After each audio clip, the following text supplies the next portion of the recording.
Hi, I'm Sally. I'm 25 and I have schizoaffective disorder, which is a combination of schizophrenia and a mood disorder, in my case, bipolar disorder. And I am Sophie, and I am Sally's mom. So, Sally, we have talked a lot about stigma, you and I, and about how often stories of psychosis begin with something dramatic. And you're no exception. You had a pretty dramatic onset of your psychosis that took you on quite an adventure. And once you were in recovery, you had the idea to create this shadow box as a way to both tell the story of your onset of psychosis and I don't want to put words in your mouth, but I think you've told me that it helped you reframe the way you see it and reduce some of your shame maybe that you had about it. Is that true? When I was in psychosis, I had little blips of mania here and there. That's the bipolar part of schizoaffective disorder. And during one manic episode, I went on a spree through San Francisco, just sort of picking up objects that spoke to me. At the time, I believed that psychologists had put the objects in my path to sort of be hidden messages, or that there was like a secret meaning to them I had to figure out. And those are the objects that you see here in this shadow box. And I was admitted to a hospital at the end of the night. I had a Kate Spade handbag that I had lost. I lost my wallet, my passport, my phone, but I hung on to these little objects right here. And so when I went into the hospital, they don't let you have your possessions with you. So they put them in this hospital bag and cataloged them. And then they gave them back to me as my valuables that I was admitted to the hospital with. And then for the following, 7 months, I just had the bag in the back of my closet and didn't do anything with it. And then when I came out of psychosis, it was just like, what do I do with this bag of objects? So I did nothing with it for a couple months, just while my shame sort of settled. And then somebody in my life had the idea to make it into art, which is what I did. So yeah, what's kind of cool about this project is it tells the story of the nights, and it also is a cool way to display all of my objects. One thing I was thinking is that I probably would have thrown them out if I had seen them. If I had seen this bag, I think you're right, it was in the back of your closet, but if I'd come across it, I probably would have thrown it out, believing that it would be a bad memory or that it would trigger feelings of shame or anxiety. And it wasn't me who recommended the shadow box because I had that mindset. But I think you've had the opposite experience. I mean, from what you've told me, this project has brought you a lot of pride and sort of appreciation for that night. Is that right?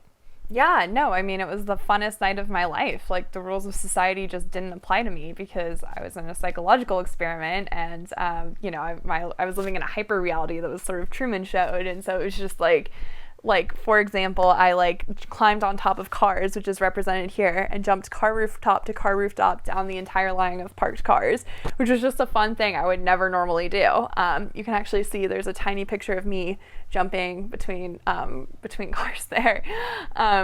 So yeah, it was a really fun night, and if I was paying attention to stigma and shame and letting that control me, I would have just thrown these objects out. But making them into art is sort of a defiance of that stigma and shame that society thrusts upon me, I think, and a way to sort of remember the night as I experienced it. The way I set this up is that I have a series of dioramas that explain sort of my journey throughout the night. So I was just sitting at home alone when an Uber magically pulled up outside of my house, and I got inside, and it took me into San Francisco and dropped me outside of the Warfield, which is a giant concert venue. And a Grateful Dead cover band was playing, so there are a bunch of old hippies represented here in the concert, and there's me dancing. All these are real photos of me, very authentic, and I didn't accidentally, but I stole someone's handbag, not to be a mean person, but just because I didn't understand the rules of society because I was in psychosis, and a police officer handcuffed me and took me to San Francisco General Hospital, here's a picture of it in a police car that they took me into. I was very well presenting the entire time I was in psychosis, so they just took one look at me and were like, there's nothing wrong with this girl, let's just discharge her with fatigue, which they did. And then my true rampage through the city began. I went into a Spanish language church service, which is represented here, and sang songs with the choir.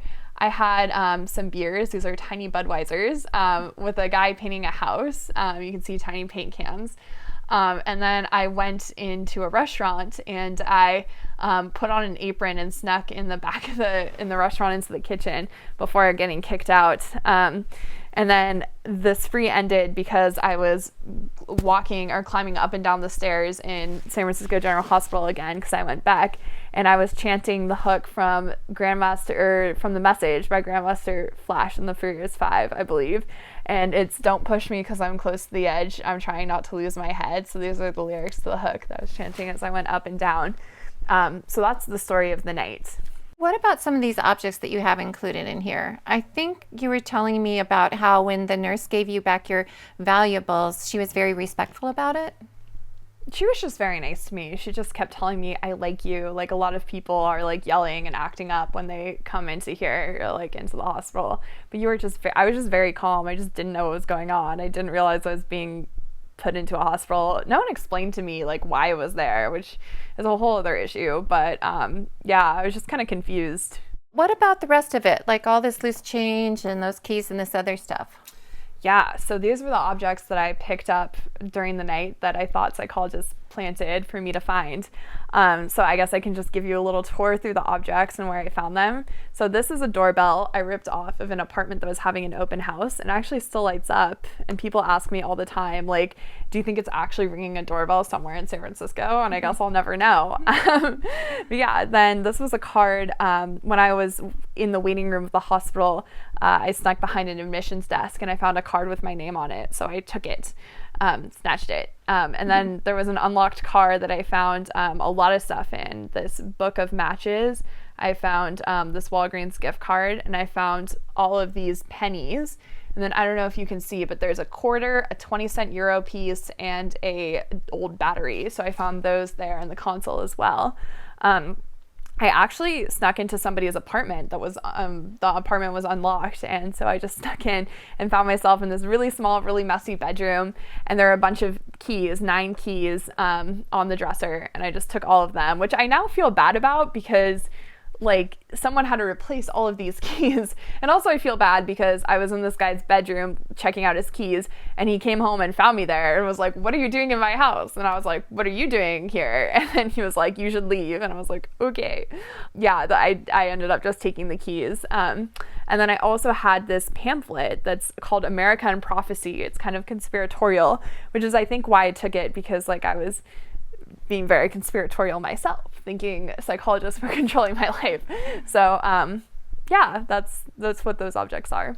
So while you were on this spree, as you parents can imagine, I was having a very different experience. I'm so glad that no harm came to you that night, because obviously breaking into homes and cars and everything in the middle of the night in the city could have had a very different outcome. So I'm very, very grateful. But one of the other things I've thought about is that you have expressed remorse to me about some of the things you did. I think it would be totally unreasonable to blame you because you were in the grip of beliefs and psychosis.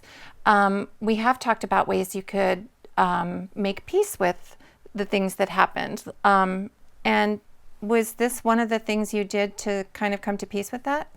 Yeah, I mean, I felt really bad, for example, about stealing this guy's keys, but there's not really anything I can do to make it up to him. And it's also like, I never would have done that. I never would have broken into his house if I wasn't experiencing psychosis. So I kind of just gotta like make my peace with that. And I think like turning that into a positive thing and to turn that into art really helped. Yeah, I think this is kind of unusual because a lot of people are discouraged from talking about their experiences. And I wonder if you think if more people were able to talk about their experiences without stigma, would that help the stigma get reduced? Yeah, I definitely think so. I mean, people just don't understand psychosis. Like, one of my biggest sort of messages when I talk about psychosis is just that it's really not a horrible, traumatic thing. It's not awful. It can be a fun adventure. And, you know, like people use the phrase lost time to refer to time spent in psychosis. And I really don't like that, because I wouldn't call this night at least a lost night. Like it was the funnest, like probably the funnest night I will ever have. So, honey, while you were hospitalized, which happened several times during your psychosis, I became a little bit familiar with the idea of art as therapy because it was often offered. And as you were making this in recovery, it seemed to me that art could be a really good way to express things that other people understand and also make your peace. So would you recommend that for other people as part of their recovery process? Yeah, I mean, I think art during psychosis was helpful just because psychosis can be kind of boring and it was just like something to do, but also during recovery, like, I don't know, just it's really hard to go through psychosis because the dominant narrative about it in society is just like that it's horrible, it's dangerous, it's a leech on society.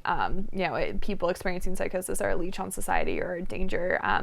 But making art is a way to find beauty in it. And I really relate to my experience as somewhat beautiful. And I think that that's really important, a really important message for me to communicate. And art really helped me communicate that message.